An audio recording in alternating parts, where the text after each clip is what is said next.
Olá, vamos dar prosseguimento ao nosso grupo de estudos. Vamos iniciar com a nossa prece.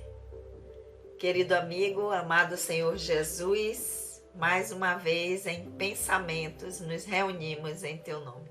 Abençoa, Senhor, os nossos propósitos de aprendizado. Que o Seu amor possa sempre encontrar eco em nossos corações. Que assim seja.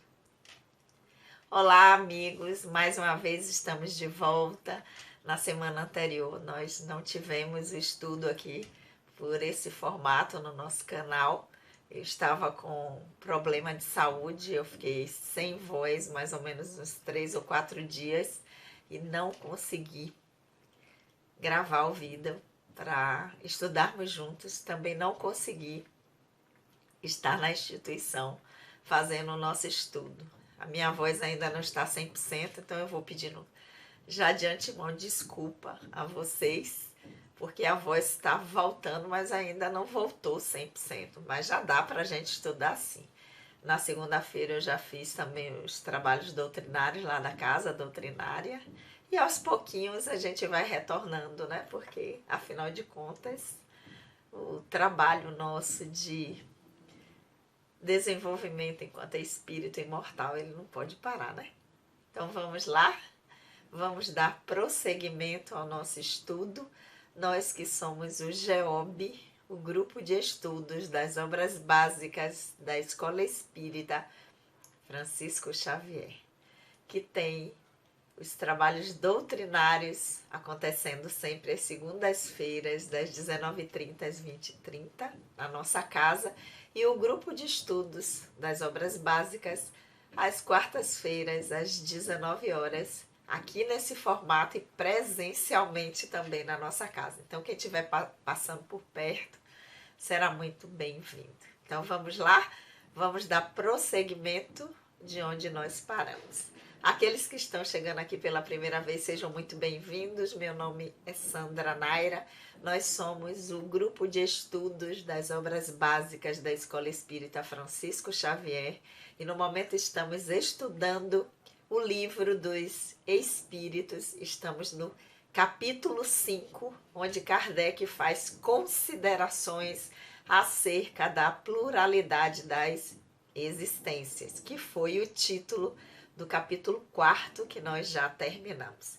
Então, nós vamos dar prosseguimento à leitura. Esse capítulo, ele não é em formato de pergunta e resposta, embora tenha o número 222, mas são considerações de Kardec acerca de tudo que foi respondido pelos Espíritos no capítulo 4 sobre a pluralidade das existências. E hoje nós vamos continuar o nosso estudo. Deixa eu tirar o som desse telefone aqui para não abusar, gente. E vamos continuar de onde nós paramos no último vídeo. Lembrando que aqueles que estão chegando aqui agora, vai lá no canal, pega os estudos anteriores para poder conseguir acompanhar. A leitura que eu faço para vocês aqui é da tradução de Sandra Kepler, com a introdução de Hermínio de Miranda, e vocês seguem de casa com a tradução que vocês tiverem. Então, nós ficamos na parte anterior em que Kardec primeiro esclarecia que a doutrina espírita não traz com a reencarnação nada de novo, mas que a diferença fundamental é que os espíritos nos explicam que a partir do momento que nos tornamos espíritos, não há mais como reencarnar em corpos de animais, e essa é uma diferença fundamental. Também Kardec fala da questão da doutrina espírita como sendo consoladora, né? Porque se nós vamos reviver diversas vezes, ele vai dizer que é a doutrina sobre a reencarnação, sobre a ótica do espiritismo. Ao contrário, ela não é terrível, E se a gente estudar a fundo, a gente vai entender isso. Que ao contrário, ela traz uma esperança, um consolo de que aquilo que numa experiência nós não dermos conta de fazer de forma adequada, na próxima encarnação, nós podemos modificar isso, né? Então ele diz, finalizando onde nós ficamos no último vídeo, que em relação à doutrina ele diz, saberiam que as condições dessa nova existência, para aqueles que temem a reencarnação, depende delas mesmas, ou seja, de cada ser, que vai ser feliz ou desventurado segundo o que tenham feito neste plano, ou seja, as escolhas que nós fizemos na experiência atual, elas vão definir o nosso futuro na próxima existência. Então a gente pode estar numa situação melhor ou numa situação não tão boa, mas isso depende única e exclusivamente de nós. Então deixa em nossa mão a responsabilidade e a partir dessa informação, a partir desse conhecimento, nós já podemos modificar aquilo que a gente esteja vendo que a gente não está trilhando de forma adequada. Então foi aqui que nós ficamos no último vídeo e hoje nós vamos prosseguir com a nossa leitura. Vai dizer Kardec, continuando. Supomos falar a pessoas que acreditam em um futuro qualquer após a morte, e não as que só têm o nada como perspectiva ou que desejam mergulhar a alma no todo universal sem conservar a individualidade como gotas de chuva no oceano, o que figuradamente vem a ser o mesmo. Se, portanto, acreditam em um futuro qualquer, por certo não admitirão que ele seja o mesmo para todo, pois de outro modo, qual seria a utilidade do bem? Por que reprimir-se? Por que não satisfazer a todas as paixões, todos os desejos, mesmo à custa dos outros, se isso não trouxer consequência? Acreditem, pelo contrário, que esse futuro será mais ou menos feliz ou desditoso, segundo o que tivermos feito durante a vida, e terão o desejo de que ele seja o mais feliz possível, pois deverá durar pela eternidade. Teriam, por acaso, a pretensão de ser uma das criaturas mais perfeitas que já existiram sobre a Terra, com direito adquirido à felicidade suprema? Não.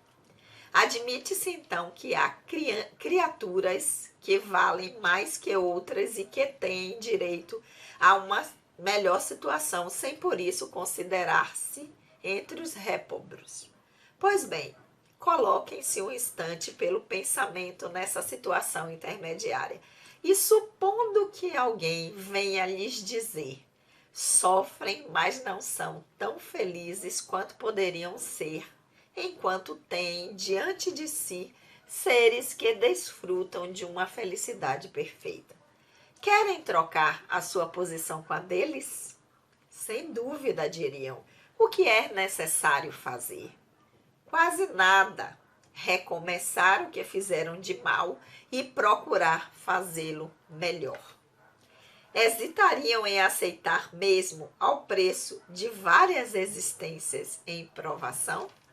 Então, esse foi o parágrafo seguinte ao que nós já tínhamos feito as nossas leituras e reflexões. E olha quanta coisa Kardec traz nesse comentário dele, nessa consideração que ele faz. Então, ele começa dizendo que vamos supor que nós estamos falando com pessoas, não aquelas que acreditam no nada ou que não existe a reencarnação, mas aquelas em que acreditam que tem qualquer coisa depois da morte. Embora elas não saibam o que é, tem um futuro qualquer. Ele diz, vamos admitir que nós estamos falando para essas pessoas que acreditam que depois da morte tem algo, mas elas não sabem direito o que é.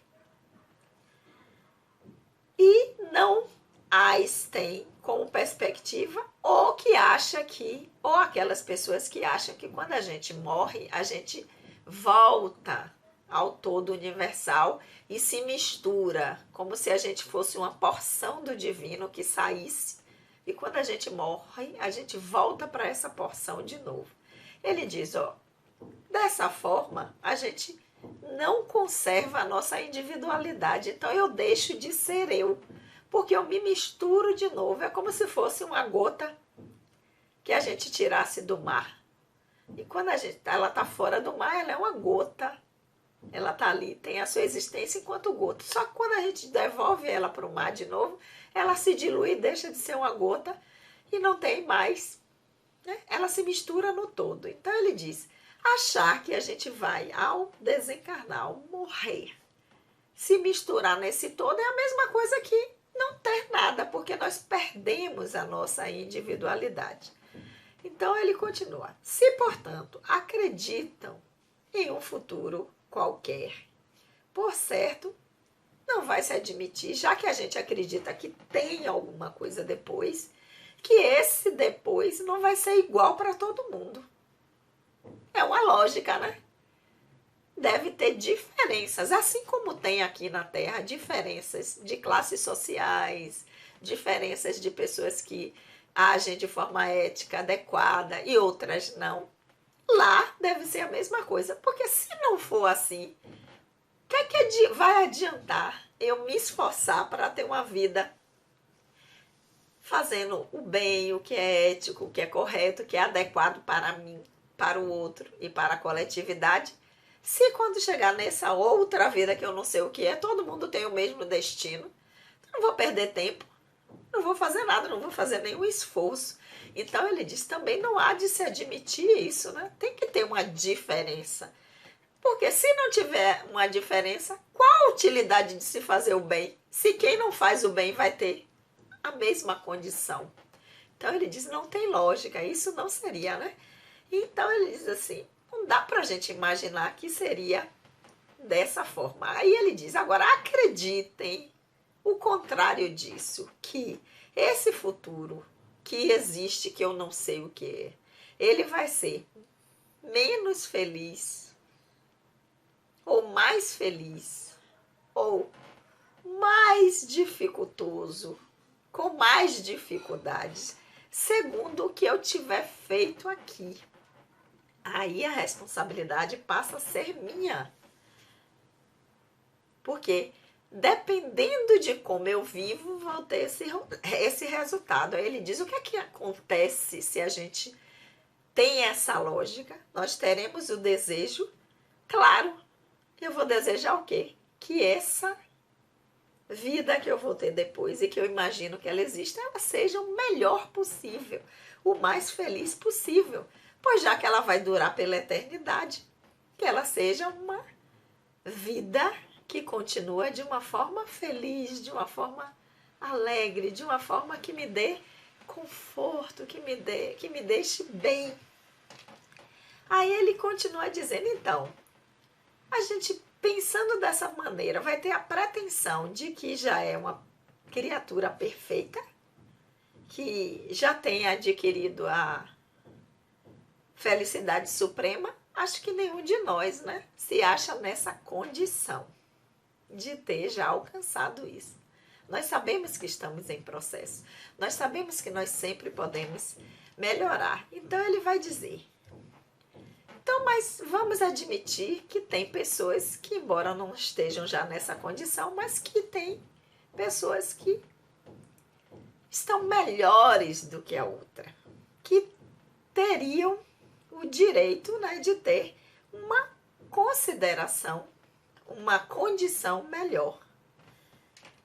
Aí ele disse assim, que nessa situação, imagine que a gente olhasse e disse, tudo bem, eu estou bem, mas eu estou vendo que tem pessoas que estão em condições muito melhores do que eu. Que elas têm uma felicidade muito maior do que a minha. Aí, observando essa condição dessas pessoas, Kardec diz assim, se fizessem a pergunta a vocês, vocês querem trocar de lugar com essas pessoas? Vocês querem também estar nessa condição de felicidade perfeita? Ele diz que todo mundo, é lógico que responderia, Claro, sem dúvida. O que é que preciso fazer?